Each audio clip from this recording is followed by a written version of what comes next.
Pronto. Vamos dar início ao nosso novo quadro, mas antes disso, a gente vai fazer uma breve apresentação sobre a NUPIEPRO, para aquelas pessoas que ainda têm dúvida do que se trata, do que é, e em breve o nosso treinamento, não vai ser mais do que 10 minutinhos. Então, peço que prestem atenção, entenda, para mais na frente, se você tiver interesse em participar, tá junto conosco. Vamos dar início, em breve o professor Álvaro vai começar o seu treinamento.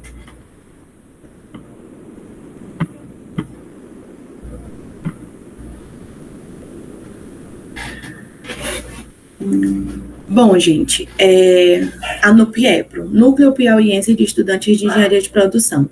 É muito importante falar que aqui a gente não é só da UFP, porque muitas pessoas têm esse olhar, mas não, a gente representa todo o Piauí, todas aquelas faculdades que têm engenharia de produção. No caso, somos uma organização estudantil, sem fins lucrativos, e a nossa finalidade é basicamente representar todas essas pessoas que sonham um dia ser engenheiro de produção, que está em busca dessa formação. A nossa gestão, nosso grupo, ele é dividido em coordenadorias, onde a gente tem a parte geral, que seria o presidente e vice-presidente, tem a parte de projetos, que vai organizar, tipo isso que está acontecendo, a gestão de pessoas, que é responsável pelaquela parte mais de relações, o marketing, que foi essa parte de divulgação, finança, que vai cuidar da nossa parte financeira, e as operações, aquela parte mais de ata e tal. Só um minuto que tem alguém querendo entrar. Pronto. Dando continuidade. Nossa missão é basicamente promover o incentivo da engenharia de produção aqui no Piauí e cada vez mais impulsionar e capacitar os nossos futuros engenheiros, que é basicamente isso que a gente está fazendo. Hoje a gente está propondo um treinamento onde a gente vai estar capacitando pessoas, ou seja, essas pessoas vão sair daqui com diferencial. Então, essa é a nossa missão. A gente quer que essas pessoas, esses futuros engenheiros, eles consigam ter um diferencial. A nossa visão seria ter uma referência, uma organização sólida, e a gente, com essa gestão, a gente conseguir representar tanto os estudantes aqui do Piauí, como também de forma mais geral. Os nossos valores: transparência, qualidade, responsabilidade social, espírito de equipe e determinação e confiança. Nosso papel: troca de experiências, isso é muito importante. Um exemplo seria hoje, vamos supor, nosso professor, uma pessoa que conhece bem o software, vai estar trocando essa experiência, vai estar passando para aquelas pessoas que ainda não têm tanto contato, não têm tanto conhecimento. Então, isso é muito importante, trocas de experiência, troca de conhecimentos. Representação estudantil: a gente busca por representar todos os nossos estudantes, seja numa ideia, seja num propósito, enfim, a gente vai lá até o fim para cada vez isso se expandir mais. Integração e network é muito importante, que é essa troca, e o desenvolvimento acadêmico, pessoal e profissional. Esses três, eles andam junto. Então, a gente busca tanto desenvolver o acadêmico, pessoal e profissional, seja numa parte assim mais de gestão de pessoas, um treinamento, um evento, e etc. Como é que o núcleo ele vai contribuir? Por meio de eventos que visam a formação dos estudantes, ou seja, a coordenadoria de projetos, ela vai promover eventos juntamente com as outras coordenadorias que vai, de fato, acrescentar no perfil daquela pessoa. Por meio, a gente pode fazer treinamentos, palestras, minicursos, enfim, é o que eu já tinha mencionado, vai, de fato, compartilhar experiências. Também temos nosso podcast, onde essas pessoas, elas são convidadas para falar um pouquinho sobre sua vivência, sobre como é que está o atual mercado, e por aí vai. Temos também a parte mais prática, ou seja, a gente sai dessa parte técnica, que é troca de falas, de informações, e vai ver como funciona de fato na prática, que é nossas visitas técnicas. E o mais importante também, a gente fecha muitas parcerias, ou seja, a gente tem esse elo. A gente acredita que fazendo elo com coisas que a gente enxerga, que tem um grande propósito na nossa vida, a gente também usufrui bastantes resultados. Aqui temos alguns exemplos das visitas técnicas que o núcleo já proporcionou. Temos o exemplo da Pintos, na Justa Fama, Na Ferro Norte também temos o GEAP, e entre outras. Aqui a gente tem alguns dos nossos treinamentos, brevemente vamos estar atualizando, porque esse é nosso primeiro de 2024. Aqui a gente teve, aqui dá da gente ver que a gente liga vários fatores. A parte de estruturar um currículo, depois inteligência emocional e um software, ou seja, a gente alinha várias coisas junto, que é para a pessoa estar habituada a várias coisas, a gente não vê só aquela parte profissional, a gente tenta alinhar o máximo possível, porque a pessoa tem que estar bem em todos os aspectos, do emocional até o físico. Aqui a gente tem os nossos momentos de interação, porque por mais que a gente promova muitas coisas externas, é muito importante a parte interna, porque a gente precisa se capacitar, a gente precisa estar bem para promover que o outro também consiga alcançar o que a gente está alcançando. Então aqui tem a nossa reunião, que foi de forma presencial, o NUP-Vôlei, um vôleizinho de vez em quando. Aqui alguns dos nossos eventos, a gente teve o de Python no ano passado, e também um muito importante, que é o Bottom-Up, que vamos estar atualizando também daqui para frente com nossos eventos que vai estar acontecendo em 2024. Aqui a gente tem tipo atividades mais que extras, a gente tem o nosso NUPcast, que é o que eu já tinha mencionado, que é o podcast, né? Bastante interessante também. E aqui foi um bate-papo que aconteceu, assim, uma forma mais dinâmica, sabe? De passar informações. E aqui foi os meninos, ano passado, ganhamos o prêmio 5 estrelas, Núcleo 5 estrelas. Então, aqui foi no Enegep, os meninos foram em busca do prêmio, certificado e o troféuzinho. E, por fim, é isso. O núcleo ele vem cada vez tentando capacitar pessoas e, de fato, fazendo com que a geração futura de engenheiros vá com essa missão de estar capacitado, de estar, de fato, influenciando no mercado. Então, é isso. E para a gente cada vez ter êxito, é necessário a gente ter pessoas com a gente. Tá? A gente, de fato, agradece a presença de todos e vamos dar início. Aqui estão algumas das nossas redes para vocês nos acompanhar, muito importante. E a gente vai ficando por aqui. Agora a gente vai dar início no nosso quadro, um quadro novo no treino. E de agora já queria agradecer pela disponibilidade do professor Álvaro, que sempre está muito disposto a ajudando a gente em tudo que precisa. E não tenham dúvidas que vai ser uma ótima apresentação. Então já peço que todos façam o maior proveito. Em relação às dúvidas, acho que no final a gente pode deixar um tempinho, né, professor? Sim, sem problema. Pois pronto, à medida que vocês forem tendo dúvidas, podem ir digitando, que no final a gente vai colher todas e passar para ele, tá bom? Então, de já, uma boa apresentação e muito obrigada, professor, por ter aceitado. Nada. Bom, gente, boa noite. Para quem não me conhece, né, eu sou o professor Álvaro Ferreira, do curso de Engenharia de Produção da UFP. Primeiramente, eu gostaria de agradecer o convite, né, intermediado pela Letícia. Muito obrigado pela oportunidade, né, de poder conversar um pouquinho com vocês. Estou dando uma olhada aqui nos nossos participantes, né? Alguns eu conheço de nome, outros não, enfim. E também gostaria só de parabenizar pela iniciativa. Eu formei 11 anos atrás, estou um pouquinho velho. E eu não lembro de ter uma iniciativa como essa na minha graduação, né? Se tivesse tido, teria sido bem interessante. Então, novamente, né? Parabéns aí por vocês se organizarem para ofertar. E também parabenizar quem está se dispondo, né? Ao invés de sair na sexta-feira à noite, pós-carnaval, né? Estar aqui conosco para se capacitar, né? Porque, no final das contas, né, daqui a 5, 10, 11 anos, esses pequenos momentos que a gente, né, dá aquele gás, que a gente se esforça, que a gente, enfim, né, tenta fazer um pouquinho diferente, e algo um pouquinho diferente vai fazer diferença lá na frente pra gente. Tá certo? Então, gente, novamente, boa noite. Só falar rapidamente sobre quem sou eu, para quem não me conhece. Eu sou engenheiro de produção, já era um pouco esperado, né? Eu gosto de brincar que eu sou engenheiro de produção puro, nada contra quem não seja puro, tá? Pela minha definição. É porque eu fiz graduação em engenharia de produção, mestrado em engenharia de produção e doutorado em engenharia de produção. Então, né, eu gosto de engenharia de produção, acho que dá para perceber.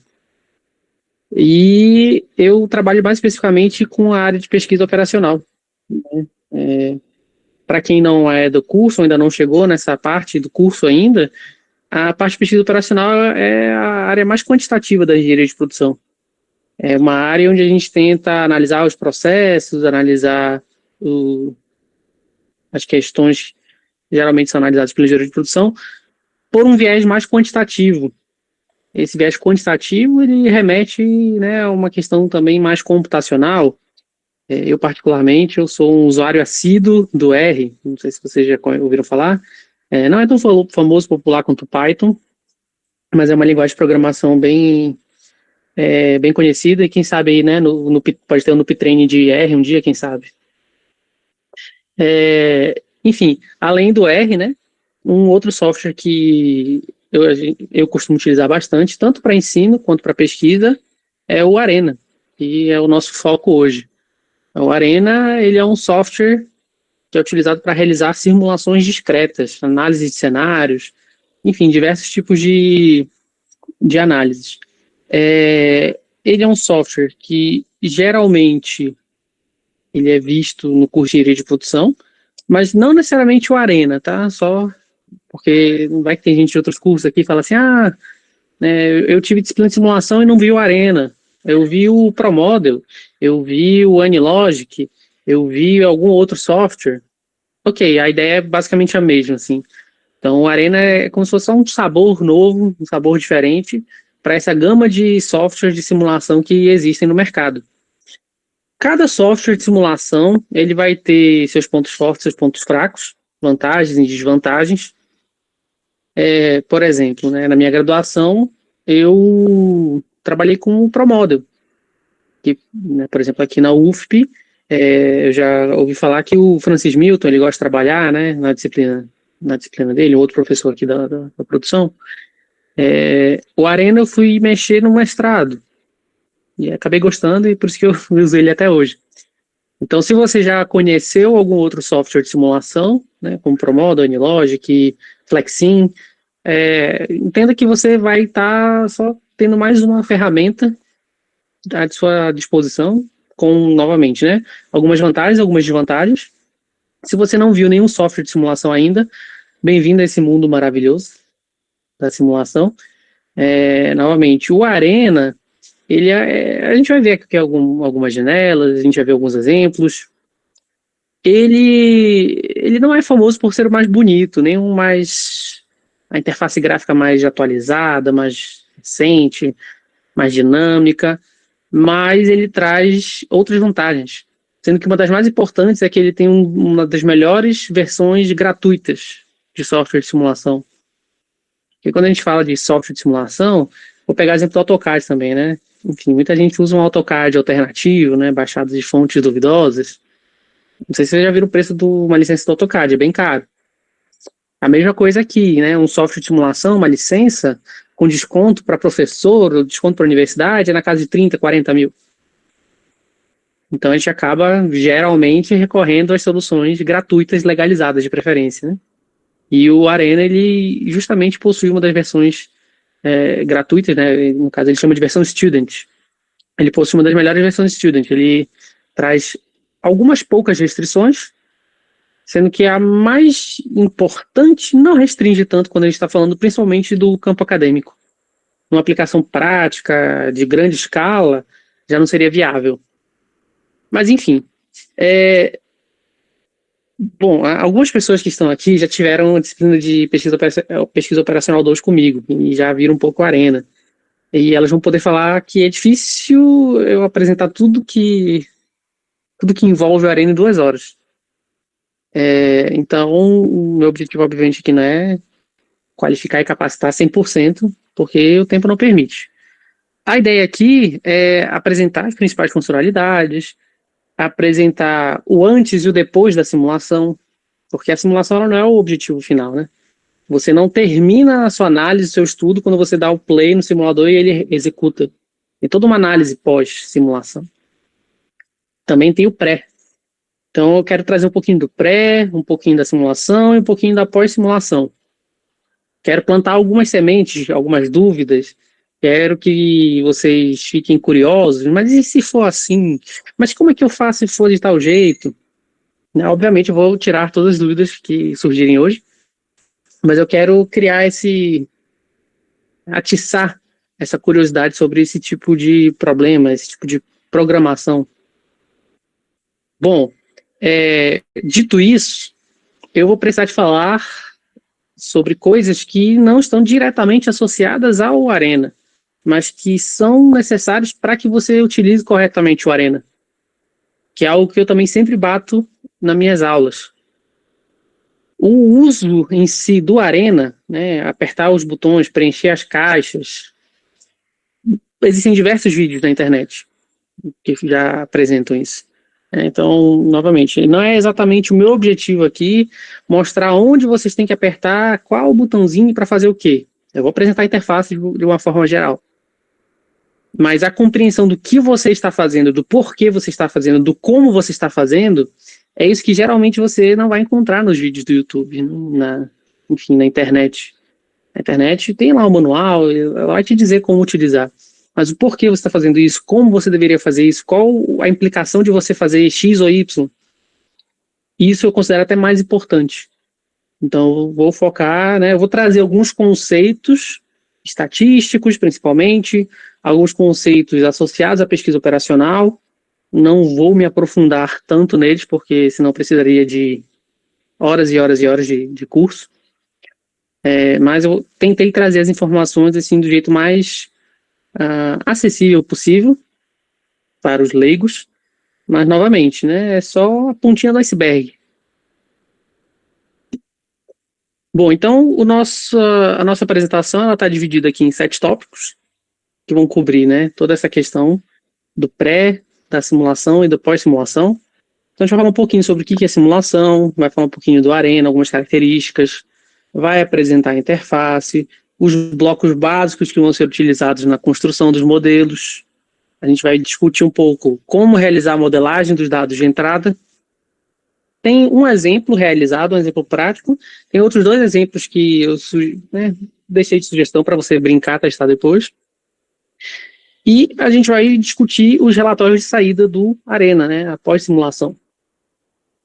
Como a Letícia já deixou, né, já comentou, caso surjam dúvidas, por favor, anotem, digitem aqui nas mensagens.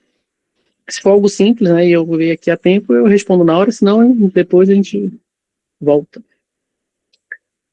Tá certo? Então, vamos dar início. Bom, primeiro vamos falar sobre simulação, né? A simulação, ela é uma das áreas da pesquisa operacional. É uma das ferramentas, é uma das metodologias que o engenheiro de produção ele vai utilizar para avaliar processos, analisar melhorias, fazer análise de cenários, para, enfim, fazer diversos tipos de análises e considerações.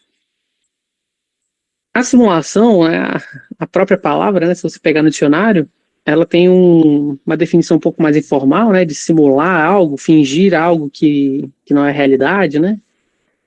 Vou simular que eu sofri uma falta, né, no futebol, por exemplo, vou simular uma dor, vou simular um sentimento. No nosso caso aqui, é uma definição um pouco mais formal, que está associada, de certa forma, também com fingir, né, fingir algo que não é real, entre aspas. Então, para a gente discutir simulação, não somente simulação, né, mas o nosso foco hoje é simulação, a gente precisa de alguns conceitos que eu vou trazendo aí ao longo da noite. Bom, primeiramente, a gente precisa diferenciar o que é um sistema e o que é um modelo. Né? Então, novamente, de forma relativamente simples, como diz um colega, de forma mais simples do que correta, mas não incorreta, tá? O sistema é o processo que a gente vê no mundo real, é o processo que realmente acontece. Então, se eu estiver falando de um processo industrial, o sistema são os equipamentos, o maquinário, a matéria-prima que está sendo processada, as pessoas, os funcionários que estão utilizando as ferramentas. Então, aquilo que eu vejo é o sistema. Além do sistema, eu também preciso entender o que é o modelo. O modelo, ele nada mais é do que uma representação desse sistema. E o modelo, ele pode ser criado, ele pode ser definido de diversas formas. Então, quando a gente fala, por exemplo, de programação linear, eu vou geralmente falar de modelos matemáticos. Então, eu vou pegar um sistema, vou pegar um processo no mundo real e eu vou converter ele em um conjunto de equações matemáticas. A minha modelagem, ela pode ser uma modelagem não quantitativa, não matemática. Por exemplo, eu posso construir um fluxograma. Um fluxograma, ele é um modelo. Por quê? Porque ele está representando alguma característica de um sistema real. Então, o modelo, ele não se propõe a ser uma representação, uma cópia idêntica do sistema real.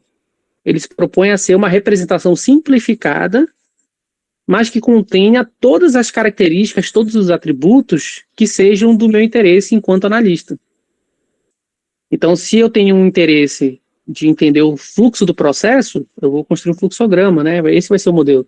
Se eu tenho interesse de fazer uma análise mais quantitativa, eu vou construir um modelo matemático. Os exemplos que eu gosto sempre de usar por exemplo, quando você passa na frente de um guichê, não ser um guichê, né? Tipo um stand de venda de apartamento, a gente tem dois casos bem clássicos de diferentes modelos para um mesmo sistema. Então, quando você passa num stand de venda de apartamento, geralmente tem uma maquete, um modelo do prédio, né? Então, tem lá uma miniatura do prédio, dentro de um domo de vidro, geralmente. E aí eu sempre pergunto, né? Se você se aproxima dessa miniatura do prédio, dessa maquete, se você olhar dentro dos apartamentos, o que vai ter lá dentro? Não vai ter nada. Por quê? Porque aquele modelo, a proposta dele não é apresentar para um possível comprador qual que é a divisão interna dos apartamentos, né? Quais são os cômodos, quais são os pontos de iluminação. Não é o objetivo daquele modelo. O objetivo daquele modelo é apresentar a área externa do prédio, apresentar se tem piscina, se tem quadra de basquete, se tem quadra de futebol, se tem playground, se tem portaria, quantos apartamentos por andar, qual a disposição das sacadas. Então, é um modelo com objetivo. Em contrapartida, né, às vezes também a gente encontra alguns estandes de venda que tem o apartamento pré-montado. E aí a ideia, a proposta é totalmente diferente. Você entra em uma simulação, em um modelo de um possível apartamento. Então você entende qual é a possível disposição dos móveis dentro desse apartamento, onde que a TV vai ficar em relação a uma janela, você vai entender qual é a distância dos quartos, você vai entender a estrutura interna. E de forma análoga, né? Nesse caso, você não enxerga a parte de fora do prédio. Você não sabe qual é a estrutura externa do prédio, você não sabe quantos andares vão ter, você não sabe se tem vizinho em cima, se tem vizinho embaixo, se é um por andar, você não sabe nada ali. O objetivo daquele modelo é tão somente lhe apresentar a parte interna. Então eu gosto de trazer esses exemplos, porque, novamente, né, o prédio vai ser construído e eu construo dois modelos a partir desse sistema, cada um com seus objetivos, com suas finalidades diferentes. Então, a gente vai falar de simulação, a gente está com o objetivo principal de fazer uma análise de um modelo de simulação construído a partir de um sistema do mundo real. Um processo. E a simulação ela pode ser realizada de diversas formas. Eu posso falar de simulação de Monte Carlo, eu posso falar de simulação contínua, eu posso falar de simulação baseada em agentes, eu posso falar de simulação discreta. Novamente, cada uma delas com um objetivo, com finalidade diferente. Não vou adentrar nas outras simulações, né? Mas como eu falei, eu queria deixar a pulga atrás da orelha, né? Então, nossa, simulação de Monte Carlo, como que será que é? Então fica aí a ideia. E então a gente vai falar aqui de simulação discreta. A simulação discreta, ela tem esse nome porque ela é construída em cima da ideia da ocorrência de eventos discretos no seu sistema. Então, a gente vai ter que entrar novamente numa parte aí de algumas definições, que pode ou não ser já conhecida para alguns, mas vamos lá. Novamente, né, mais simples do que correto. Quando a gente fala de uma variável, essa variável, de certa forma, eu posso definir ela como contínua ou discreta. E é uma definição muito importante da gente entender. De forma bem informal, a gente pode dizer que uma variável contínua entre quaisquer dois números sequenciais, existem infinitos outros números sequenciais. Tem uma definição que aí eu já acho muito errada, mas enfim, ela acaba sendo um pouco mais fácil de entender. É como se variáveis contínuas fossem variáveis que podem assumir valores, né, com casas decimais, e variáveis discretas só podem assumir valores inteiros. Não é essa a definição, mas ela não está 100% errada. Também está longe de estar 100% certo. Mas, por exemplo, se eu falo... Vamos pensar aqui no lançamento de um dado, tá? Aí eu estou falando de uma variável aleatória discreta. Então, o que é... Eu vou até dar um passinho para trás, né? Novamente, eu estou assumindo que ninguém sabe de nada, né? Eu sei que não é verdade, mas enfim. Vamos pensar no lançamento de um dado de 6 faces, um dado normal. Quando eu estou com esse dado na minha mão, antes de eu jogar esse dado, tá? Não joguei ainda. Eu consigo afirmar com certeza qual é o resultado desse dado? Não, né? Não sei que eu consiga prever o futuro. Eu posso chutar qual é o valor desse dado. Eu posso acertar ou posso errar. Mas eu não consigo ter 100% de certeza. Então eu posso falar que o lançamento de um dado configura uma variável aleatória. Variável por quê? Porque varia. E aleatório porque é aleatório, né? Está fora do meu controle. Nesse caso especificamente, é uma variável aleatória conhecida, né? Porque eu posso não saber qual vai ser o resultado do lançamento do dado. Mas, dado que o dado não seja viciado, eu consigo definir quais são as probabilidades de ocorrência dos eventos. Então, qual é a probabilidade de sair o número 1? 1/6. Qual é a probabilidade de sair o número 2? 1/6. Qual a probabilidade de sair o número 3? 1/6. E assim sucessivamente. Tá? Então, eu trouxe um termo aqui interessante, né? A variável aleatória, eu não sei dizer qual é o valor que vai ser o resultado após o lançamento do dado, mas eu sei os possíveis resultados e eu sei as probabilidades, né, esses resultados, que eu vou chamar de eventos, e eu sei as probabilidades desses eventos. Beleza? Novamente, é um pouquinho denso. Por quê? Porque o meu objetivo aqui não é só apresentar o software e apertar os botões, tá? Isso aí, enfim. O meu objetivo é trazer um pouco de conhecimento em cima disso. Então, novamente, o lançamento do dado, ele é uma variável aleatória. Mais do que isso, que eu já falei, mas eu vou repetir agora. O lançamento de um dado, ele é uma variável aleatória discreta. Por quê? Porque se eu pegar o campo de eventos possíveis do lançamento desse dado, né, o conjunto de resultados possíveis, vai ter lá 1,2,3,4,5,6, né? Esse é o conjunto de resultados possíveis do lançamento do meu dado. Entre o número 1 e o número 2, existe algum outro valor possível de ser obtido? Dá para eu jogar um dado e sair um 1,37? Não dá, né? Ou sai 1 ou sai 2. Então, por isso que ele configura uma variável aleatória discreta. Entre dois números sequenciais não existe nenhum outro número. Vamos pegar um outro exemplo aqui. Que eu gosto de usar, né? Acho que a maioria aqui já deve ter tido contato com Excel, né? E no Excel e similares, você sempre tem uma função de gerar números aleatórios. No Excel, a função é igual, né, o sinal de igual, aleatório. Abre e fecha o parêntese com nada dentro. Ele vai te dar um número entre 0 e 1. E ele é muito interessante porque ele gera um número de uma variável aleatória contínua, né? Então, uma variável aleatória contínua, entre dois números quaisquer, existem sempre infinitos números. Então, entre, por exemplo, o 0,5 e o 0,6, tem o 0,55. Entre o 0,5 e o 0,55, existem infinitos números também.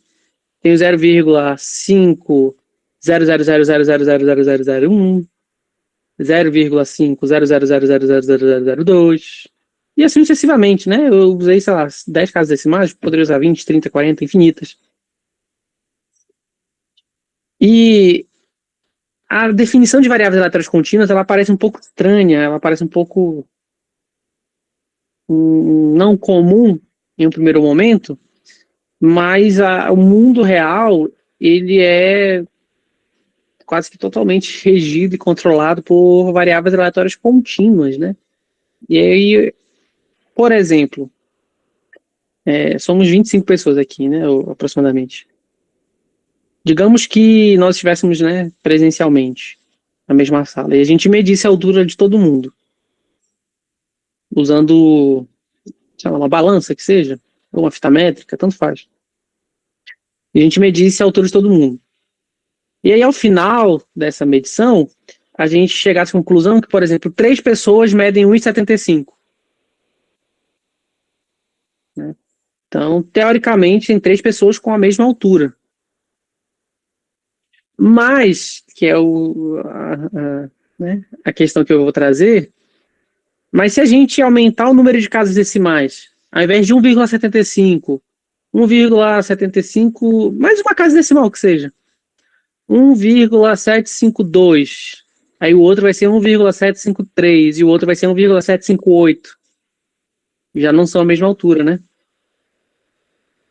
Então, uma questão, né, aí já é uma questão mais social do que matemática. Existem muitas variáveis contínuas, né, no nosso mundo. Só que é difícil trabalhar com variáveis contínuas. Então, o ser humano ele discretiza diversas variáveis para ficar mais palatável, para ficar mais fácil de trabalhar com elas. Acabei de falar a altura. Né? Qual a sua altura? 1,75. Ah, eu também tenho 1,75, a gente tem a mesma altura. Não tem. Sinto muito quebrar essa ilusão para quem acha que tem a mesma altura que outra pessoa. Vamos pegar alguns outros exemplos bobos, tá? Termômetro. Termômetro é pior ainda, né? Termômetro geralmente tem só uma casa decimal. A gente pega lá, põe o termômetro no braço de todo mundo. Ah, tô com 37,5. Ah, também tô. Não, vocês não têm a mesma temperatura. Vocês têm uma temperatura próxima. Mas não é a mesma temperatura. Então, e aí eu sempre gosto de falar umas frases meio filosóficas, né? Como, por exemplo, 2 pessoas nunca tiveram a mesma altura, nem nunca vão ter. Né? Desde que o ser humano é o ser humano. Olha que loucura. Né? 2 pessoas nunca tiveram a mesma temperatura e nunca vão ter. Nunca tiveram para trás, nunca vão ter para frente. Você nunca teve a mesma temperatura 2 vezes na vida. Né? Sua temperatura ela varia a todo momento. Ah, professor, mas eu botei o termômetro. Não. O tempo, né? Também o tempo é muito bem discretizado pelo ser humano. A gente trabalha o quê? Horas, minutos, segundos. Você vai marcar um compromisso, você marca horas e minutos, né? Dificilmente você marca em segundos. Olha, a gente vai se encontrar às 2 horas, 5 minutos e 30 segundos na frente de tal lugar. Não precisa, né? Ainda vai chegar atrasado de qualquer forma. Se eu pegar 2 pessoas, botar o cronômetro, né? Eu tô falando 2, mas a gente pode pegar todos os seres humanos vivos atualmente, né? Sei lá, são 7 bilhões, né? Se 7 bilhões de pessoas, todo mundo pegar um cronômetro ao mesmo tempo, apertar junto e terminar junto, ninguém terminou junto. É só aumentar o número de casas decimais, que aí eu vou encontrar a diferença em algum momento. Pode ser na 50ª casa decimal, mas vai ser diferente. Então, por que a gente está falando sobre tudo isso? A gente está falando aqui de simulação discreta. né? Então, a simulação discreta é uma simulação baseada na ocorrência de eventos discretos. E o que seria esse evento discreto no campo da simulação? Vamos imaginar que vai ser o exemplo básico que eu vou utilizar aqui no nosso curso, no nosso treinamento. Vamos pensar num sistema mais simples possível. Vamos pensar que eu tenho um mercadinho, uma loja, o que quer que seja. Eu tenho um único caixa com um único atendente e eu não tenho fila preferencial, eu não tenho diferenciação entre clientes. Todos os clientes são iguais. Beleza? Na simulação discreta, eu vou simular a ocorrência de eventos significativos. Então, por exemplo, digamos que eu comece a simular esse meu estabelecimento, abre 8 da manhã.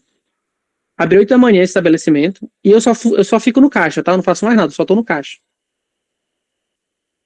E chega o primeiro cliente às 9 da manhã, ou seja, de 8 às 9 não chegou nenhum cliente. No mundo real, coisas aconteceram. Né? Como assim coisas aconteceram? Sei lá, eu espirrei, a luz piscou, entrou um cachorro no estabelecimento e saiu. Enfim, coisas bobas aconteceram, né? Mas é o que eu estava falando mais cedo sobre o modelo. Isso é relevante para o meu modelo? Eu estou querendo simular isso? Não. Então, apesar de que, novamente, entre 8 e 9 da manhã não chegou nenhum cliente, eu estava lá parado esperando algum cliente chegar. No mundo real aconteceram coisas, né? A vida continua, o tempo não para. Mas quando eu falo do meu modelo de simulação, não aconteceu nada. Nada de relevante aconteceu de 8 às 9 da manhã. E aí a gente vai trazer mais um conceito aqui, tempo computacional. Quando a gente for ver ali o Arena daqui a pouco, eu escolho que horas a simulação vai ocorrer. Então eu posso colocar que a simulação vai ocorrer de 8 da manhã às 6 da tarde. E aí tem um reloginho que vai ficar lá embaixo no Arena. É um relógio que vai começar às 8 da manhã. Só que, por exemplo, né, o relógio do meu computador, o relógio de pulso, qualquer relógio que a gente tiver acesso agora, se você abrir ele de forma analógica, né, com as setinhas, os ponteiros, ele vai estar pulando de 1 em 1 segundo, né? O relógio computacional, o tempo computacional, ele não passa de segundo em segundo. Então, a minha simulação, né, novamente, começou 8 da manhã e o primeiro cliente chegou às 9. O relógio, vamos pensar no relógio analógico, né, com os ponteiros. O relógio da minha simulação, eu vou iniciar a simulação, ele vai estar nas 8 horas da manhã, né? E ele vai pular imediatamente para 9. Então, o ponteiro de minuto vai dar uma volta completa e o de hora vai pular para 9. Por quê? Porque a simulação é discreta, né? Só que ao invés de ser entre o número 1 e o número 2 do dado, né? Eu estou falando que ela é discreta entre os eventos que ocorrem.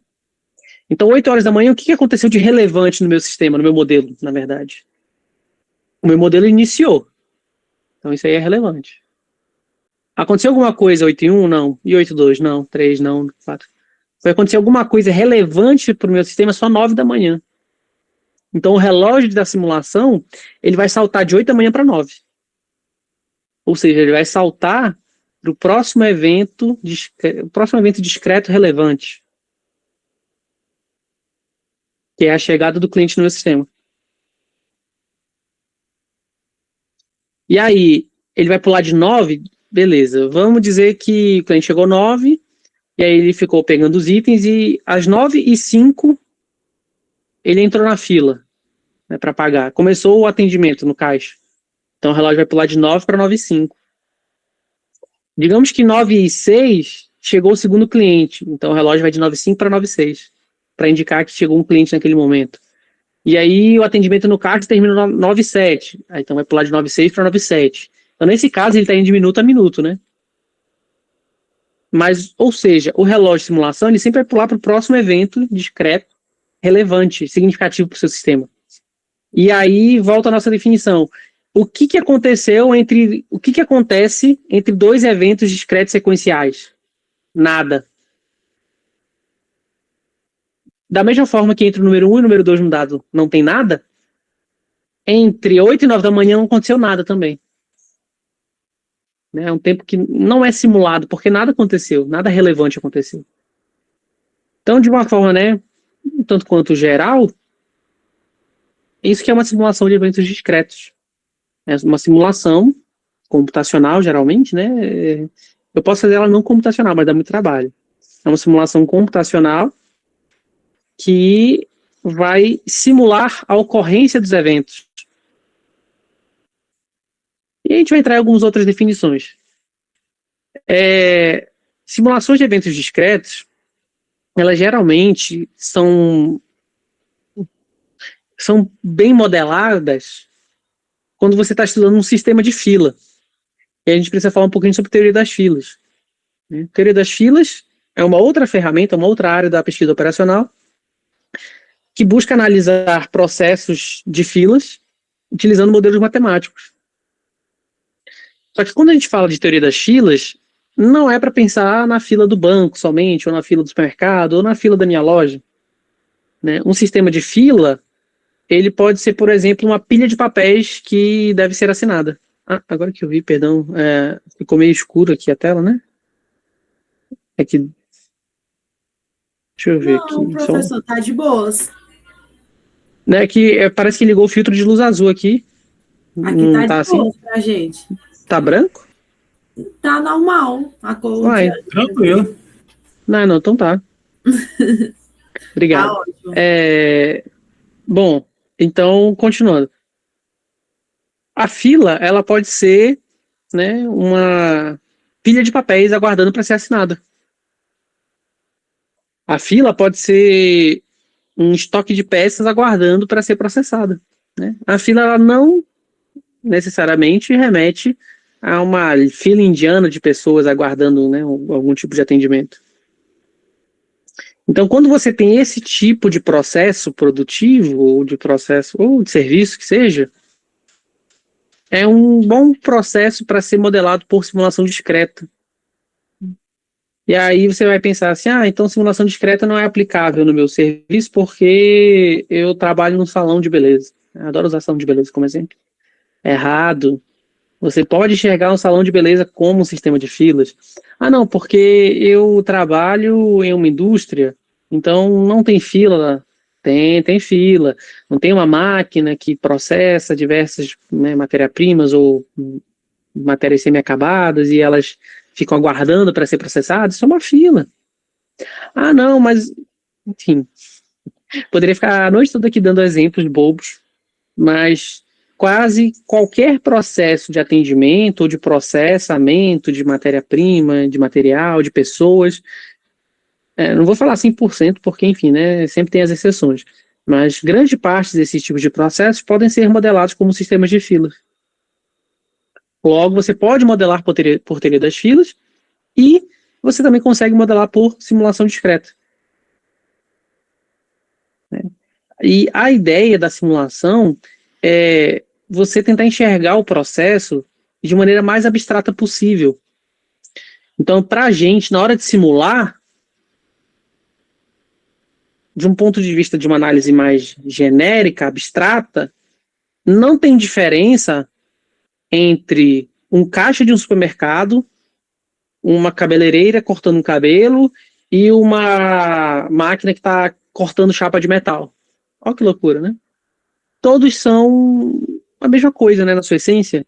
Eu tenho entidades, eu tenho matérias-primas ou pessoas que estão sendo processadas de alguma forma. Esse processo pode ser um processo físico, ou pode ser um processo mais abstrato, pode ser um processo de mudança de posse, né, que é quando a gente vai no supermercado, por exemplo. Quando você vai no caixa do supermercado, ali é um processo de mudança, de transferência de posse, no final das contas, né? Você não sai mais alto, nem mais baixo, nem mais pesado, nem mais leve. Você não sofre nenhum processo físico, mas né, o leite que você compra, ele tem a sua posse, a sua, né, quem é o detentor, é aquilo que muda naquele momento, né? É sutil, mas enfim. E isso, de um ponto de vista da simulação de um processo, não tem diferença de uma máquina que está cortando chapa de metal, né? É um outro tipo de processo, né? Eu estou transformando as propriedades físicas daquele processo, mas no final das contas eu estou tendo nada mais, nada menos do que uma interação entidade-recurso que está levando um determinado período, está levando um tempo que eu consigo modelar estatisticamente. E é essa abstração, né, esse poder de abstração, de enxergar processos de forma mais genérica, que é um dos grandes trunfos da simulação. Se você sabe, né, você não aprende a simular um processo produtivo, agora eu vou aprender a simular um serviço, agora eu vou aprender a simular... Não, você aprende a simular processos de forma geral. Pode ser processo industrial, pode ser um serviço, pode ser o que quer que seja. Se você olhar para a essência, é tudo igual. Bom, e pegando nesse paralelo que eu comentei de teoria das filas, em teoria das filas, você aplica modelos matemáticos, né, como eu já comentei, para calcular, basicamente não, né, principalmente você consegue calcular estatísticas, indicadores de desempenho associados ao seu modelo, como, por exemplo, tempo de fila, né? E, por simulação, você também consegue, obviamente, calcular diversos indicadores, até mais indicadores do que por teoria das filas. Só que uma das principais vantagens, um dos principais ganhos de você utilizar, né, por exemplo, a simulação em detrimento da teoria das filas, é que a simulação, ela te apresenta, você consegue enxergar, observar a evolução do sistema ao longo do tempo. Então, eu sempre gosto de fazer meio que um paralelo, que é como se a teoria das filas fosse uma foto e a simulação fosse um filme. Então, vamos pensar, né? Por exemplo, eu e a Letícia, a gente vai ver o mesmo filme. A Letícia, ela bateu a foto da última cena do filme. Ou melhor, ela só viu a foto da última cena do filme. Digamos que vamos pegar um episódio de uma série. Então, digamos que ela ligou a TV, ela chegou atrasada em casa. Ela ligou a TV na última cena. Sei lá, é tipo a Avenida Brasil, né, que congelava, assim, as pessoas... Então, tipo assim, ela ligou a TV e tava naquela cena congelada. E, sei lá, era um carro capotando. Eu não, eu cheguei cedo em casa e eu vi o episódio. Eu vi que o carro capotou no final também, né? Então, se perguntar para mim ou para a Letícia, os dois vão falar assim, não, o carro capotou. Só que se perguntar para a Letícia como que o carro capotou, ela não vai saber dizer. Eu vou, porque eu vi o carro saindo da garagem, eu vi o motorista entrando, vi o motorista ligando, eu vi ele fazendo, sei lá, algum movimento, sei lá, ele bebeu antes de dirigir. Então, eu consigo explicar melhor como que chegou no resultado. A Letícia sabe que o carro capotou. E aí eu não estou desmerecendo a teoria das filas e modelos matemáticos, né? Porque, às vezes, esse exemplo está bem bom, olha, eu vou utilizar ele mais vezes. Porque eu precisei de 30 minutos para descobrir que o carro capotou, né? Porque eu tive que assistir o episódio inteiro. A Letícia não, né? Ela ligou a TV e em, sei lá, 2 segundos ela viu que o carro capotou. Então, apesar de eu ter mais informação que ela, né? Eu ter uma informação mais completa, eu precisei de mais tempo para chegar. Enquanto que ela, com alguns segundos, né? Alguns segundos, ela já chegou no mesmo resultado. Então, às vezes, é interesse da empresa saber se o carro capotou ou não. Né? Então, ela vai ver ela só quer aquela foto, só quer aquele finalzinho. Que é o que modelos matemáticos geralmente vão te entregar. Às vezes, eu não quero saber se o carro capota ou não. Eu quero saber também isso, mas eu quero saber como que ele capota, né? O que leva ele a capotar. Aí é uma outra demanda, uma outra necessidade que vai exigir uma outra ferramenta, uma outra metodologia, que seria a simulação. Né? E a simulação, ela é muito interessante porque ela permite que você consiga avaliar, analisar o resultado das interações aleatórias entre elementos aleatórios. Olha que loucura. Teve até uma vez que eu fiz essa atividade em sala de aula já, né, assim, eu separei os alunos em grupos. Então, por exemplo, um grupo de alunos jogava um dado de 6 faces, né? Era para a gente fazer uma simulação não computacional. Um grupo jogava um dado de 6 faces. O outro grupo jogava 2 dados de 6 faces. E o terceiro grupo jogava algum outro dado que eu não vou lembrar, né? E aí, na nossa simulação não computacional, a gente falou que o primeiro grupo seria a quantidade de clientes que vão na minha empresa, por exemplo, né? Que vão no meu estabelecimento. O segundo grupo, 2D6, eles estavam... Cada 2D6 que eles jogavam era né, a receita daquela venda. E o terceiro grupo era o custo, por exemplo. Então, se eu perguntar individualmente qual é a média dos resultados, eles conseguiriam me dizer, né? Então, por exemplo, o grupo que jogava um D6, né? Qual é a quantidade média de clientes que vão no meu estabelecimento? É só eles pegarem os lançamentos de todo mundo e tirarem a média. Aí, beleza, vai ser a média de quantidade de clientes. O segundo grupo que jogava 2D6, né? Qual é a média da receita que eu tenho com as minhas vendas? Era só eles calcularem a média daqueles valores. O terceiro grupo, né? Qual é a média do custo? Era só eles tirarem a média. Mas e se eu quisesse saber a média do lucro da minha empresa? Né? Então eu teria que pegar quantos clientes foram, vezes o preço médio da venda, subtraído do custo. Então você começa a ter interações entre variáveis aleatórias que não são facilmente observáveis. Né? Eu não consigo facilmente calcular qual é o resultado dessas interações. E né, esse exemplo que eu estou dando é relativamente simples. Então, na simulação, você tem essa vantagem de conseguir enxergar o resultado de interações entre variáveis aleatórias que sem a simulação computacional você não teria como. Novamente, gente, eu sei que eu estou no terceiro slide, tá? E eu já estou há meia hora falando. Eu tenho bem ciência disso, tá? Mas, novamente, o meu foco aqui não é só apresentar a interface e apertar os botões. Isso aí tem de sobra, tá? Tem até vídeo meu, se o Nupiepro quiser, eu tenho alguns vídeos no YouTube ensinando a usar o software com mais calma, né? Focando mais realmente em apertar os botões. Eu também posso disponibilizar esses vídeos para quem quiser depois, beleza? Mas nesse outro vídeo não vai ter toda essa explicação de qual é a relevância, de qual é a importância, de por que é tão interessante fazer simulação. Bom, então, continuando, né, sobre o Arena, é um software clássico para realização de modelagem e simulação.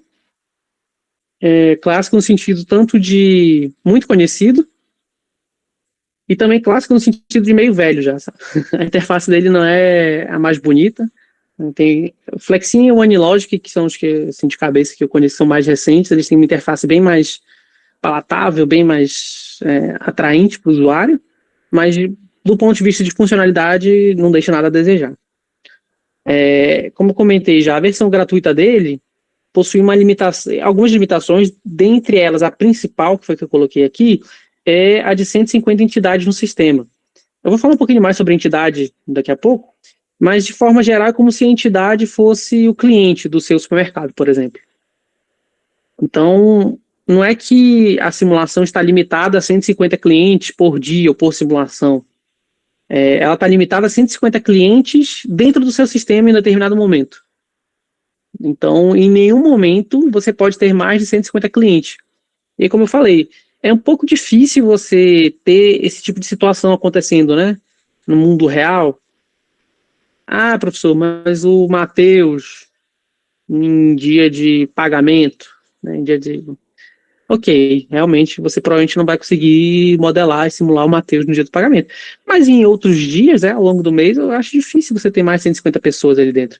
Clientes, tá? Não é só cliente. Então é uma limitação que particularmente nunca me atrapalhou no ponto de vista acadêmico, né? Até mesmo de uso mesmo para aplicação. Bom, e aqui no Arena a gente vai trabalhar basicamente, né, principalmente com duas unidades básicas. Dois tipos de pessoas, que não são pessoas, né? Dois tipos de seres, entidades não, que a gente vai usar. A gente tem a entidade e a gente tem o recurso. Então, é importante entender as diferenças para você saber o que é entidade e o que é recurso no seu modelo. De forma geral, a entidade ela vai se deslocar pelo seu sistema. Isso não é uma obrigação, tá? Eu posso ter uma entidade parada e os recursos se movendo. É um pouco de exceção, mas geralmente a entidade ela vai se deslocar, ela vai se locomover. E o recurso, ele geralmente é estático e ele vai interagir com a entidade de alguma forma. Mas a definição mais certa de entidade e recurso está mais associado com o que você, como analista, quer extrair do seu sistema, da sua modelagem. Então, a entidade é a unidade que eu estou mais interessado. É a unidade que eu quero acompanhar ao longo de todos os processos. Eu quero acompanhar desde o nascimento da minha entidade até a morte dela, né? Da criação até o fim. O recurso, ele geralmente, novamente, eu posso sempre ter alguma exceção, né? Mas geralmente o recurso, ele está lá no início da sua modelagem e ele vai estar lá no final da sua modelagem. Ele não tem um ciclo de vida, ele não vai percorrer um caminho, ele é parte do caminho de uma entidade. Então, geralmente, por exemplo, a entidade é um cliente do seu sistema. Eu estou modelando um supermercado, ou um salão, ou um banco. A entidade é o cliente que vai, né, se deslocar pelo meu sistema. E o recurso? O recurso é o caixa do supermercado, é o caixa do banco, pode ser uma máquina, tá? O recurso não precisa ser uma pessoa sempre. O recurso pode ser um equipamento, pode ser uma máquina, pode ser uma combinação de pessoa, né, de funcionário com ferramenta. Mas o recurso ele vai interagir com a entidade. E aí, como eu estava falando há pouco, né, daquela questão da abstração, dos modelos mais genéricos, de forma geral, o recurso ele nada mais serve do que para atrasar a minha entidade. Né? Então, como eu falei ainda há pouco, não tem diferença para mim, na hora de simular, não tem diferença entre um processo industrial de manufatura e um salão de beleza, por exemplo. Na sua essência, eles são similares para mim, né, do ponto de vista da simulação. Por quê? A chapa de ferro, ela vai vir na linha de produção, eventualmente ela vai ter que parar na máquina de corte de chapa, por exemplo, ou de dobra, enfim, o que quer que seja. Ela vai ficar naquele processo uma determinada quantidade de tempo e a partir dali ela vai continuar, né? Ela vai seguir a vida dela. Ela vai para um outro processo ou ela vai sair, né, da minha linha de produção. E, da mesma forma, eu posso entender que o cliente do meu salão de beleza, ele vem numa linha de produção e ao invés dele ser cortado no meio, né, eu vou cortar o cabelo dele, por exemplo. E ao invés de usar uma máquina, um equipamento pesado, eu vou utilizar um cabeleireiro. Temos um comentário aqui do Nicolas. As entidades representam objetos móveis ou processados entre o sistema de simulação discreta, quanto recursos denotam elementos capazes de processar ou manipular as entidades dentro do contexto modelo. Perfeito. Né? Novamente, essa questão da movimentação, ela não é regra, tá? É o caso comum. Professor, dá um exemplo do contrário. Se eu estiver simulando, por exemplo, a construção de um prédio, se eu estiver simulando a construção de um prédio, a entidade seria o prédio sendo construído, né? Então, e ela ficaria imóvel. Então, teoricamente, os outros equipamentos, os tratores, enfim, né, as pessoas que iriam se movimentar ao redor dele. Só que, como a simulação é minha, olha que loucura, né? Como a simulação é minha, eu posso simular no computador o prédio se locomovendo. Enfim, a simulação é minha, né? Eu faço como eu quiser. Então, eu posso colocar, por exemplo, e cada vez que ele passa em um processo, ele vai aumentando esse tamanho. Né? Então, essa questão da movimentação, ela é mais uma questão... não é tão física, né? Não é uma questão tão concreta. Não é que, se andou, é entidade, se não andou, é recurso. Você não precisa se prender muito nesse conceito. Mas, de forma mais genérica, abstrata, é como se a entidade se locomovesse, né? Que nem eu acabei de falar aqui, do prédio. Né? No mundo real, o prédio ele vai estar parado e os recursos vão estar orbitando ao redor dele durante a construção. Mas na minha simulação computacional, eu posso colocar ele se locomovendo, né? Ele transitando entre os diferentes processos. E aí o resultado, no final dos contos, é o mesmo, né? Então, vamos falar que... Só que, olha que interessante. A questão... Eu estou aprofundando um pouco, né? Eu estou complicando um pouco a vida, Porque em 99% dos casos, essa definição que você falou, Nicolas, ela atende. Mas só para a gente, né, deixar as ideias um pouco mais assim, né, abertas. Digamos que eu vá simular um supermercado ou um banco que seja, tá? Né? Só que o meu objeto de interesse não é o cliente, né? Não é exatamente o cliente. Eu estou mais interessado no caixa. Então eu poderia fazer uma modelagem em que a entidade é o caixa. Olha que loucura. Enfim, novamente, a regra mais que eu gosto de utilizar mais, que eu considero mais correta, é que a entidade, você quer extrair, eu gosto daquela definição que eu falei do ciclo de vida, né? A entidade, ela nasce, ela se desenvolve e ela morre ao final de um processo. O recurso não, ele é mais estático, ele não varia, ele geralmente está ali para processar, ele está ali para interagir com uma entidade. Novamente, essa interação pode envolver alguma movimentação no mundo real, né, no mundo físico, mas o objetivo principal do recurso é retardar a entidade. Porque, voltando aqui no exemplo que eu estava dando, né, no processo industrial e no salão de beleza, tanto a minha máquina que faz o corte da chapa quanto o meu cabeleireiro, ambos, na sua essência, estão só retardando o avanço da entidade, que num caso é uma chapa de metal e no outro é um cliente que quer cortar o cabelo, né? Eles retardam. E durante esse retardo acontece algum processo que, né, nesse exemplo, nesses dois exemplos, são processos, né, de transformação física, mas são bem diferentes, né? Mas são ambos processos de transformação física. Só que o tipo do processo de transformação não me interessa. Ele, como simulador, como analista, ele não me interessa. É um processo de transformação que leva um determinado tempo. Ponto. Beleza?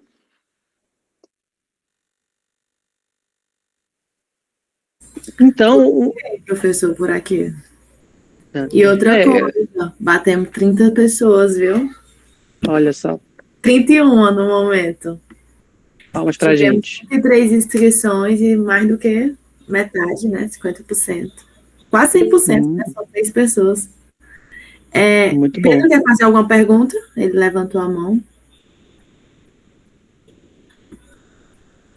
Não sei, acho que foi sem querer. Acho que era só acho que era a palminha que ele queria. 22. Bom, então vamos lá. Eu já falei algumas desvantagens, né, do Arena, mas uma das principais vantagens do meu ponto de vista se você pega esses softwares mais recentes, eles colocam um bonequinho e o bonequinho é 3D, o bonequinho anda, e aí tem uma máquina que parece a máquina do mundo real, né? Eles trazem elementos gráficos mais atualizados. O Arena, ele trabalha com uma estrutura um pouco mais arcaica, mas muito interessante. Né? Com a Arena, você vai utilizar blocos de simulação. E esses blocos, eles remetem muito à simbologia utilizada na construção de fluxogramas. Então, se você entende a construção de fluxograma, você já consegue modelar na Arena. Pelo menos a parte lógica da programação, ela já tem meio caminho andado. Porque a simbologia é muito similar. E isso faz com que a própria modelagem desse seu sistema seja mais simples, seja mais facilitada. Não é que você precisa construir um fluxograma antes, mas caso exista um fluxograma, facilita até a sua vida. É muito fácil você traduzir um fluxograma para um modelo de simulação no Arena. Os símbolos são muito similares, né? Vários são equivalentes. Então tem essa vantagem que eu particularmente considero bem interessante. Permite a construção de modelos complexos, com diversas variáveis aleatórias, com tomada de decisão, seja baseada em uma probabilidade, seja baseada em alguma condição. Né? E eu já comentei aqui a questão do tempo computacional, e aí não é uma vantagem especificamente do Arena, tá? Mas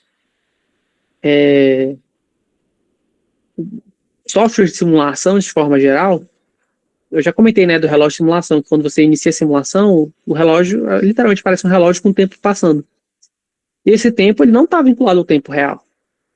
Ou seja, eu consigo, por exemplo, simular 1 ano de funcionamento da minha empresa em 10 minutos.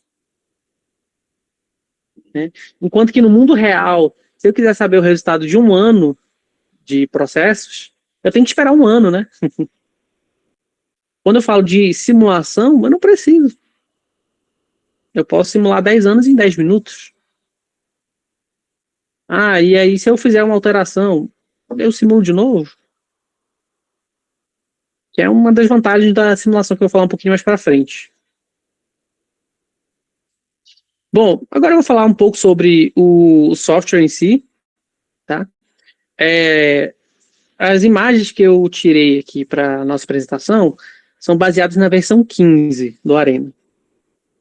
Ela não é a versão que você encontra para baixar hoje em dia. Eu até esqueci de colocar o link aqui na apresentação. Eu vou colocar o link no... Eu vou dar um intervalinho daqui a pouquinho. Enfim, né, levantar, beber uma água rapidinho. E aí eu vou mandar o link aqui no chat do Google Meet para quem quiser baixar. O Arena, atualmente está na versão 16, se eu não me engano. Só que já vou deixar aqui o asterisco, né?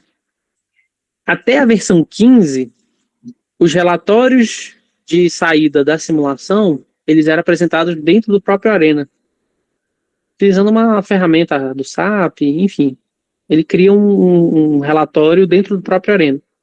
A partir da versão 16, que é a que está disponível atualmente, quando você termina a sua simulação, né, que ele vai perguntar se você quer ver o relatório. Quando você aperta assim, ele tenta abrir o Excel. E se ele só tentasse abrir o Excel, não tinha problema. Só que ele tenta abrir o Excel e rodar uma macro. E se você tem Excel, maravilha. Né? Mas o Excel, tecnicamente, não é um software pago.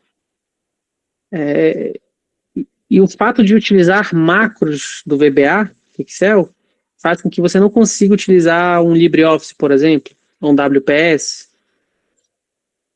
O que em condições, assim, né, relativamente normais, não é exatamente um problema, né? Porque, enfim, às vezes você consegue uma licença de Excel aqui e acolá, né? Mas, enfim, do ponto de vista acadêmico, não é tão fácil. Então, eu, particularmente, eu tenho priorizado por utilizar a versão 15, que ainda trazia os relatórios dentro do próprio software, certo? Bom, então a gente tem aqui a interface básica do Arena, e aí eu vou explicar rapidamente o que significa, para que serve cada uma delas. Mas, na verdade, eu acho que eu vou dar um intervalinho agora, tá bom, Letícia? Dá uns 5 minutinhos aqui, eu esqueci de pegar minha água. Tudo bem, não tem problemas não. Mas a gente volta rapidinho. Tá muito bom, professor. O pessoal recebendo muitos feedbacks positivos. Só para dar esse elogio, tá muito interessante. Realmente. Obrigado, gente. Tá bastante. Nada, gente. Mas enfim, a gente já vai continuar, só que realmente estou sem água aqui.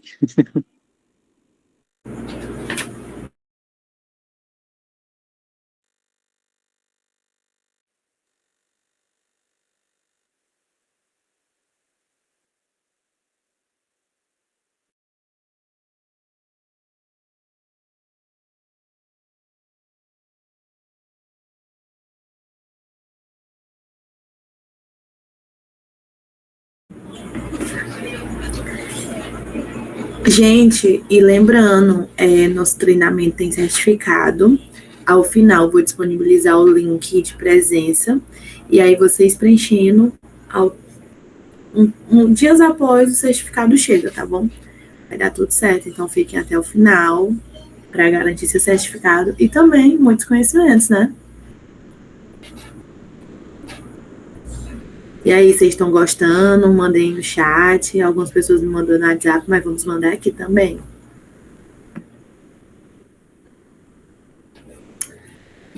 Bem interessante a estreia do nosso quadro, né? Então é bem positivo estar escutando esses feedbacks.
Pronto, voltei.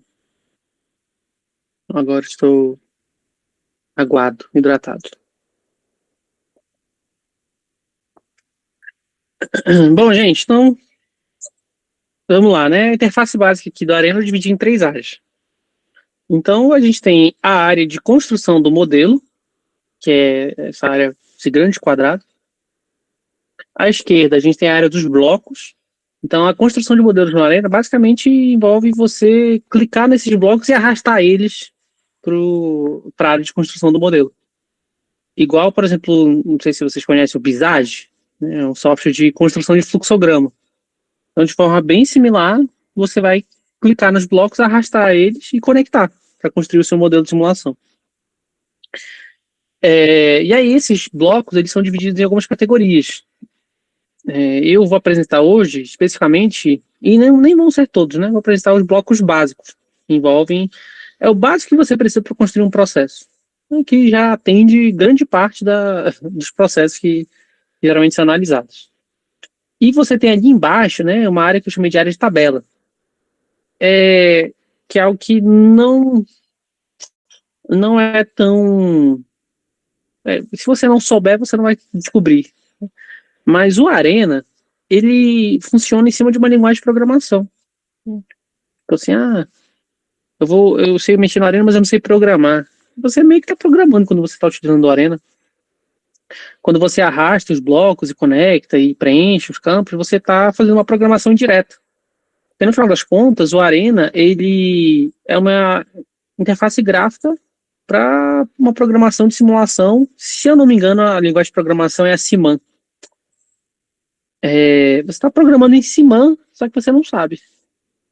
Então, quando você, por exemplo, cria lá as entidades, os recursos, você consegue, na área de tabela, enxergar tudo que foi feito até o momento como se fosse uma tabela. Então você consegue ver em formato de tabela, que é o formato que a linguagem de programação usa, né? Então, para a linguagem de programação, está tudo em data frame, em tabelas, em vetores. Você consegue ver isso de forma como se fosse uma planilha do Excel, por exemplo, de uma maneira bem similar. E aí eu trouxe alguns blocos básicos aqui, né? A definição dos blocos básicos e, enfim, né? Por que serve. Então, o primeiro e mais importante bloco é o bloco Create. O bloco Create... já vou deixar aqui um parênteses, né? Um asterisco. O Arena, ele é em inglês. Não tem tradução para português. Os resultados que ele gera são todos em inglês também.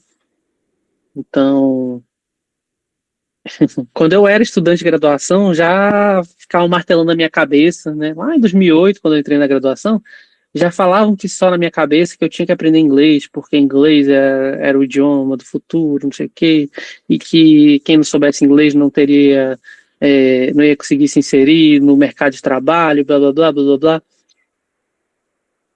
Assim, eu particularmente, eu tenho um contato com o mercado de trabalho mais de pesquisa, né? Eu, né, não fico participando de processos seletivos, enfim.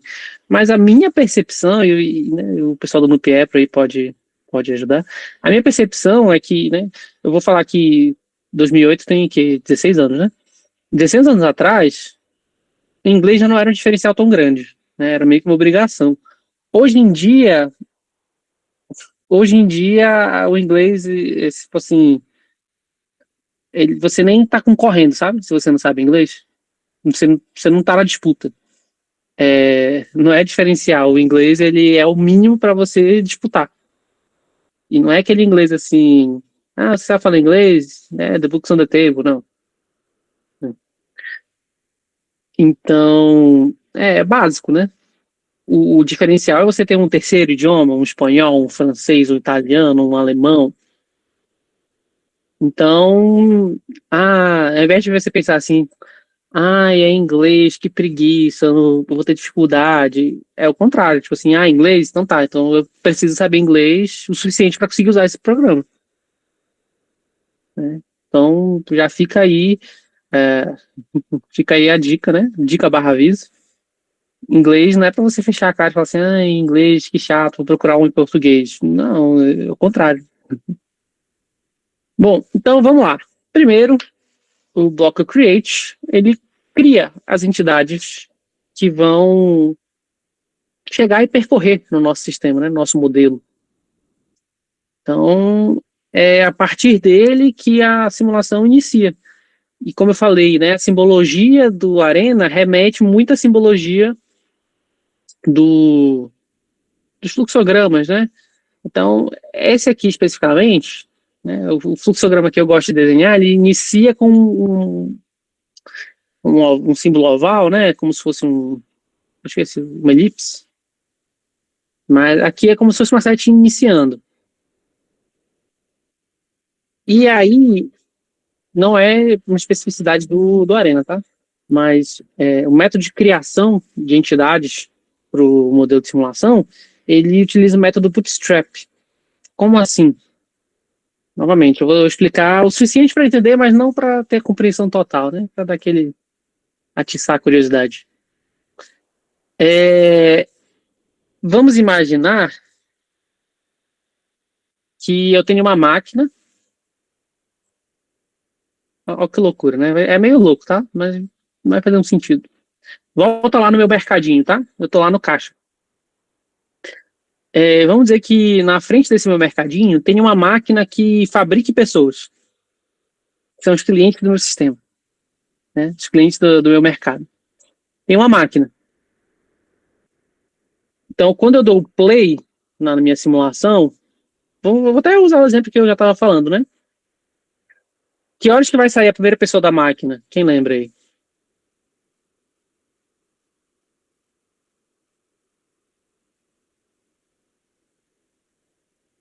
Né? Que horas que chega o primeiro cliente no meu sistema? Tinha conversado 9 horas da manhã, né? Então tem uma máquina e ela está fabricando uma pessoa lá. Começou 8 horas, né? A minha simulação. Então ela ficou de 8 às 9 da manhã criando uma pessoa. Novamente, embarquem comigo nessa fantasia.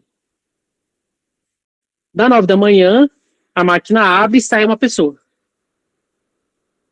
E aí que vem a ideia do bootstrap. Essa pessoa saiu com um sapato. Né? Ela saiu com um sapato. E o cadarço do sapato dela está amarrado no cadarço do sapato do próximo cliente que vai chegar no meu sistema. Então, eles estão com bootstrap, né? Eles estão com a bota amarrada. Bootstrap. Então, quando essa pessoa ela entra no meu sistema e percorre o meu sistema, o fio do cadarço vai esticando até um momento que ele não vai mais esticar, né? Ele vai chegar no limite dele. E aí, quando ela der um passo, ela vai puxar o próximo cliente para o meu sistema. E esse segundo cliente, ele também está com o sapato amarrado com o próximo cliente. E, eventualmente, ele vai puxar o terceiro, vai puxar o quarto, até a simulação acabar. E a gente pode falar nessa analogia que o comprimento do cadarço é um intervalo entre tempo de chegada. É um intervalo entre chegadas de clientes sucessivamente ao meu sistema. Então, por exemplo, quando chegam 2 clientes juntos no meu sistema, o que acontece, né? O cadastro entre eles é 0, né? Assim, eles estão com o pé grudado um no outro, entre aspas, né? Eles estão entrando juntos no meu estabelecimento.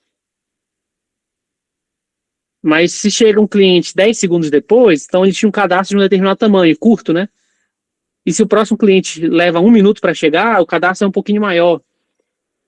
E aí, o que o simulador está fazendo no final das contas? O que o Create está fazendo? O Create está definindo qual é o tamanho desse cadastro. Sucessivamente, né? Então, o Create, ele joga uma entidade no sistema e ele já identifica quando é que a próxima vai entrar. Ele já calcula qual é o tamanho desse cadastro que vai puxar a próxima entidade. É um exemplo meio louco, mas é bem interessante. Então, o bloco Create, quando você abre ele dentro do Arena, você dá de cara com essa janelinha aqui, com essa interface. Com alguns campos para preencher. Ele vem preenchido, todos os campos vêm preenchidos por padrão já, tá? Esses campos preenchidos são os valores padrão quando você joga o bloco e não faz mais nada. Alguns é recomendável que você altere, alguns você obrigatoriamente deve alterar, outros você não precisa mexer, né? Então, por exemplo, o name vai ser o nome do bloco. Então, se você tiver chegada, se você tiver clientes diferentes que vão ser criados por blocos create diferentes, o ideal é você dar um nome para cada bloco diferente. Então, por exemplo, chegada de clientes 1, né, se tiver um outro create, você vai chamar de chegada de clientes 2. No próximo campo, entidade, entity type, né, você vai dar o nome da entidade, do tipo, né, da entidade que esse bloco está criando. Então, por exemplo, pode ser um cliente. Vamos pensar num banco, né? Digamos que eu dividi os clientes do meu banco em 3 categorias. Eu tenho cliente pagamento de conta, eu tenho cliente saque de dinheiro e eu tenho cliente gerente, que vai ser atendido pelo gerente. Então, é no entity type que eu vou criar esses tipos, essas categorias de clientes diferentes, né? E o que diferencia um cliente, um tipo de cliente do outro? Ah, um vai pagar conta e o outro vai sacar dinheiro. Beleza, mas para mim, lembra, né? Eu, como analista de simulação, o que vai acontecendo durante o processo, se a pessoa vai sacar dinheiro ou se ela vai pagar conta, não me interessa, porque para mim é tudo igual. Então, o que vai diferenciar esses tipos de clientes para mim, como analista? Se eles têm intervalos de tempos entre chegadas sucessivas diferentes. Então, vem mais gente pagar conta do que sacar dinheiro. Então, eles não são, né, o mesmo tipo de cliente na minha simulação. Não, tem a mesma, digamos que aproximadamente 50% dos clientes que venham, 50% paga conta, 50% saca dinheiro. Então eles têm intervalos entre chegadas, ritmos de chegada similares. Então eles podem, às vezes, ser modelados como um tipo de cliente só. E aí, abaixo disso, vem, né, tá ali, time between arrivals, ou no português, tempo entre chegadas. Eu vou trazer essa discussão um pouquinho mais para frente entre variáveis de entrada e variáveis de saída de um modelo de simulação. Mas aqui já está deixando bem claro para a gente que o intervalo entre chegadas de clientes é uma variável de entrada. Então, você tem que fornecer. Então, você tem que indicar qual é a média de tempo que os clientes levam para chegar no seu sistema. E você tem que indicar se é padronizado, se é constante, se tem uma programação ao longo do dia, ou se é uma variável aleatória, que é a maioria dos casos. Então, por exemplo, se digamos que a chegada dos clientes ela siga uma distribuição uniforme, discreta, de 1 a 6. Ou seja, eu poderia simular o intervalo entre chegadas de clientes utilizando o lançamento de um dado. É mais ou menos isso que a gente está querendo informar aqui para o Arena. Além disso, a gente tem o bloco dispose. O bloco dispose é ele que vai retirar as entidades do sistema, né? Depois que ela já percorreu todo o seu ciclo, já percorreu todos os seus processos, né? Ela vai se retirar do sistema pelo bloco dispose. Então você sempre vai iniciar com create e vai terminar com dispose. O dispose, quando você abre o bloco, só tem que dar um nome para ele mesmo. Além disso, o terceiro bloco básico para você fazer a sua simulação é o bloco process. E aí é aqui que o processo acontece. Qualquer que seja o processo. Eu vou cortar um cabelo. É um process. Eu vou cortar uma chapa. É um process. Eu vou passar num caixa de supermercado. É um process. Eu vou dar um atendimento jurídico. É um process. Eu vou, sei lá, qualquer coisa. É um process. Então, o process é o bloco mais genérico que tem. Ele representa qualquer processo, qualquer transformação ali que ocorra no seu sistema. E, como já falei, né, um processo, ele geralmente vai envolver a interação entre uma entidade e um ou mais recursos. Um cliente que vai ser atendido por um atendente, uma matéria-prima que vai ser manufaturada por um equipamento, uma pessoa e uma ferramenta que vão alterar alguma matéria-prima. E, por ser, né, onde o processo ocorre, é aqui também que vai ser gerada a fila. A fila, ela é decorrente da chegada de um cliente, de uma entidade, né, mais especificamente em um processo, e os recursos necessários para realizar o processo estão ocupados. É isso que gera a fila na essência, né? Quando você vai no supermercado e tem fila, por que tem fila? É porque os caras estão todos ocupados já, ué. Você está lá numa linha de produção e está amontoando matéria-prima, está fazendo uma fila, por quê? Porque a máquina de processamento está ocupada. Ah, ela pode estar quebrada, professor. Ok, realmente pode, né? Você pode simular isso se quiser. O bloco process, quando você abre, ele é um pouquinho mais complexo, mas nada demais. Na primeira linha, você vai dar um nome para esse bloco, o nome, qual é o processo que está sendo realizado. Ah, corte de chapa, corte de cabelo, enfim, você vai indicar o que está sendo realizado ali. Depois você vai ter que informar qual é a lógica de ação, né, de atuação daquele processo.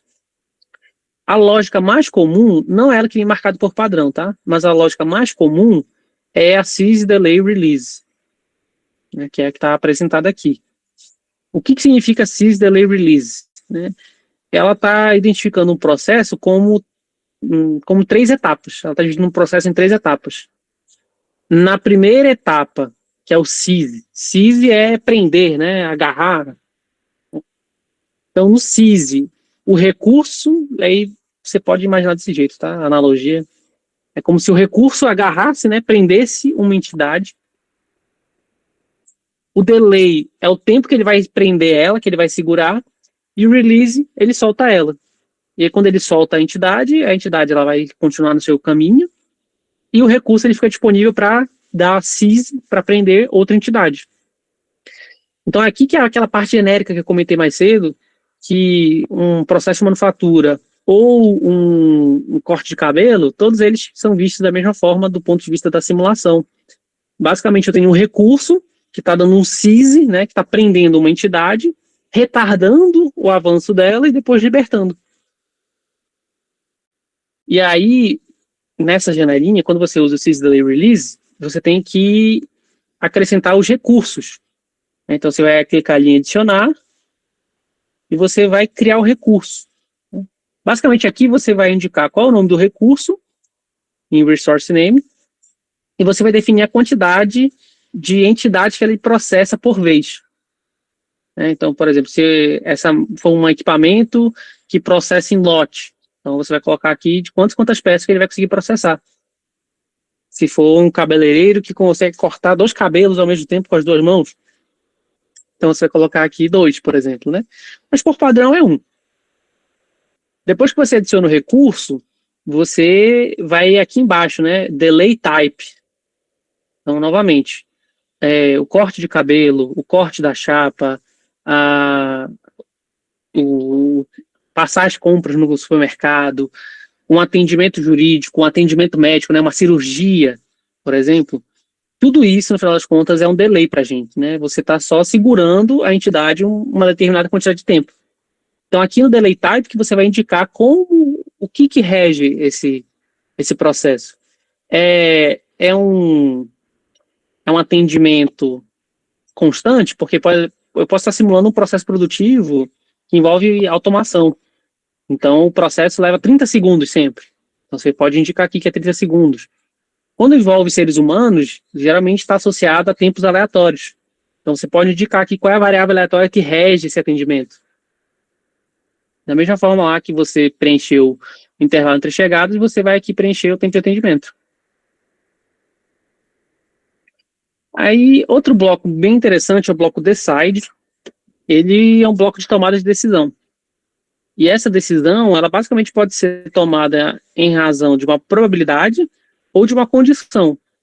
Então, digamos que eu tenha 50% de chance de acontecer tal coisa. O Arena, ele vai jogar um dado de 100 faces, entre aspas, né? Ele vai gerar um número aleatório entre 0 e 1, que é equivalente a 1 em 100, né? 0 e 1, e vai identificar se aquele evento aconteceu ou não, a cada vez que for necessário. Ou, se, por exemplo, a máquina quebrou, se a máquina quebrou, então tem que fazer outra coisa. Então, seria uma condição. O bloco decide, quando você abre, ele tem 4 opções. Ele tem duas opções, são by chance e 2 são by condition. 2 são para two-way, né, sim ou não, seria binário. E as outras 2 são anyway, né, que seria mais do que binário. Tem 3 opções, ou 4 ou 5, quantas forem necessárias. Se for by chance, você vai colocar a probabilidade do evento acontecer, e se for by condition, você vai dizer qual é a condição que tem que acontecer, para aquilo ser verdadeiro ou falso, né? Basicamente, aqui é um teste lógico, para quem já sabe alguma coisa de programação. Ele vai fazer um teste lógico, em cima de um número aleatório ou de uma condição, de uma variável. E o último bloco básico que eu trouxe aqui é o assign. Ele vai permitir que você atribua ou modifique alguma característica das entidades. Então, você pode, por exemplo, digamos que no meu modelo de simulação, eu preciso acompanhar a temperatura das entidades. E aí, esse bloco assign, ele pode atribuir uma temperatura ou modificar essa temperatura quando for necessário. Então, é uma característica da minha entidade que ele vai alterar. E aí, essas características eu posso utilizar elas para identificar, processar, segregar, segmentar, enfim, fazer o que eu quiser com as minhas entidades. Diferenciar elas. E aí a janelinha do assign está um pouco pequena, né? Mas você pode mexer com variáveis, atributos, tipos de entidade. Né? Eu posso ter, por exemplo, um cliente que é, né, no meu banco lá, chegou um cliente para sacar dinheiro. Não, ó, chegou um cliente para sacar dinheiro. Ele entrou na fila e sacou dinheiro. Só que aí ele quer pegar esse dinheiro e pagar a conta. Não faz sentido, tá? Então eu posso mudar o tipo do cliente, né? Ele começa sendo um cliente saque dinheiro, mas depois ele vira um cliente pagamento conta. Então eu vou alterar essa característica dele por aqui. E aí tem esses botõezinhos também, né? Ali no Basic Process, que são um pouquinho diferentes, né? Eles são, né, azulzinho com branco, parece uma planilha de Excel, que nem eu comentei mais cedo. A ideia deles é justamente não é você criar ou modificar, você até pode modificar, mas a ideia principal aqui é que eles permitem que você veja o que foi criado até o momento. Então, quando eu clico nesse Entity, ele vai me mostrar lá na área de tabela as entidades que foram criadas. Aí eu tenho também o Resource, que vai mostrar os recursos que foram criados, o atributo que foi criado, enfim, são mais de visualização, mas você também pode editar. E aí fala um pouquinho sobre modelagem de dados de entrada, né? Porque saber usar o Arena é uma coisa, mas saber usar corretamente é uma outra coisa totalmente diferente. Tem uma definição na simulação que é garbage in, garbage out, GIGO, né? Em uma tradução literal em português seria lixo entra, lixo sai.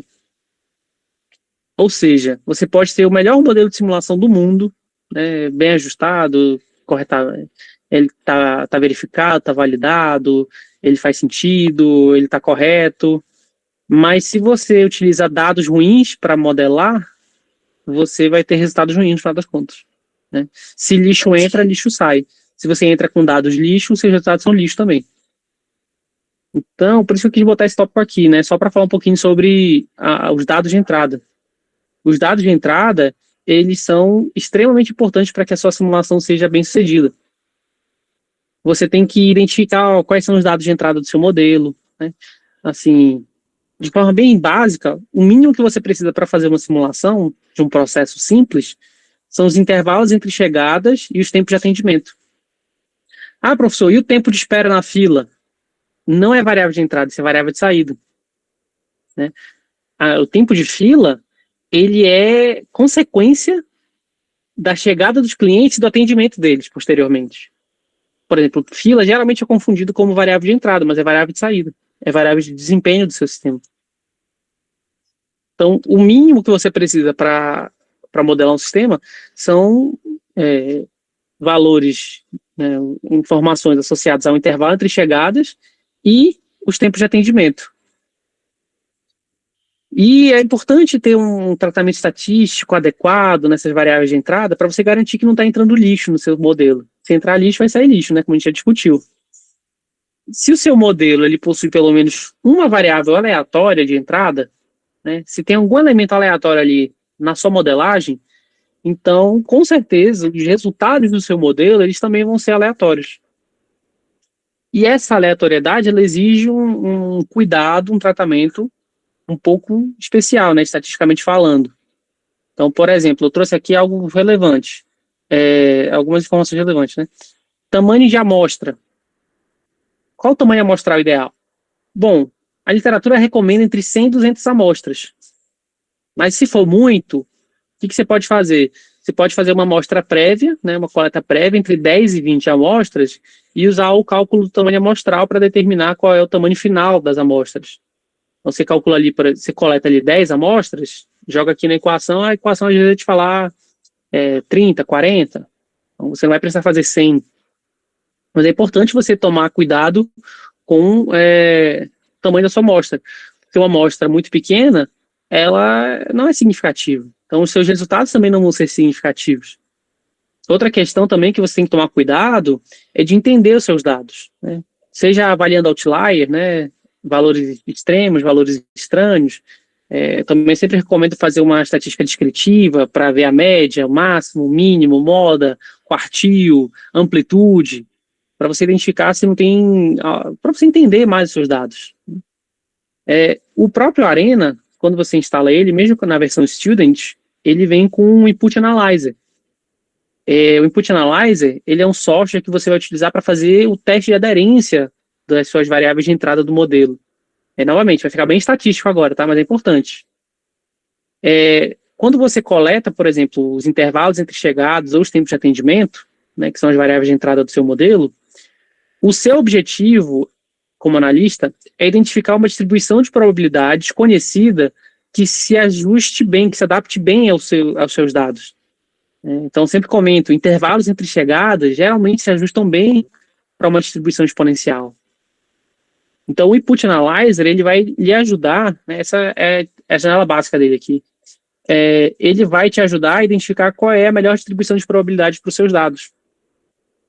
Por exemplo, aqui eu coloquei os dados de uma coleta, né, de intervalos entre chegadas e pedi para ele testar diferentes probabilidades.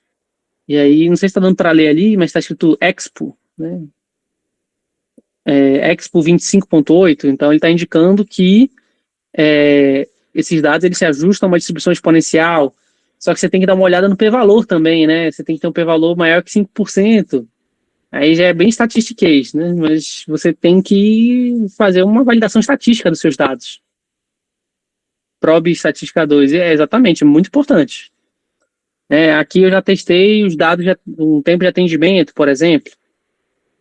E dado que você fez todo o tratamento dos dados, tudo certinho, aí sim você pode ir lá no seu modelo de simulação e simular, né? Eu coloquei aqui um exemplo.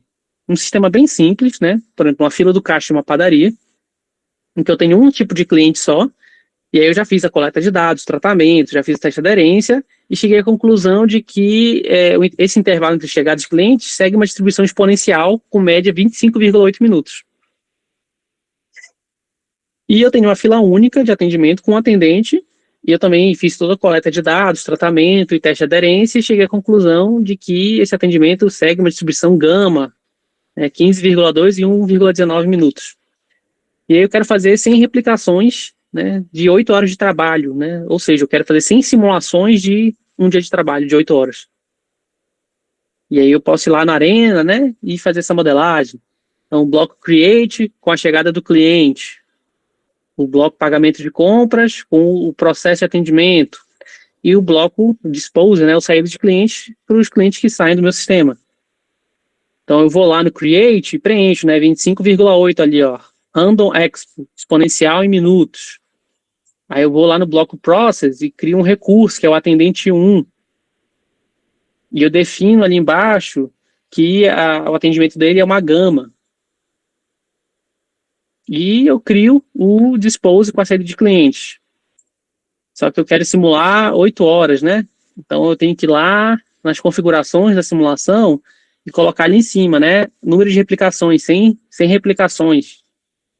Duração da replicação, 8 horas. Aí sim eu consigo ir lá e rodar minha simulação.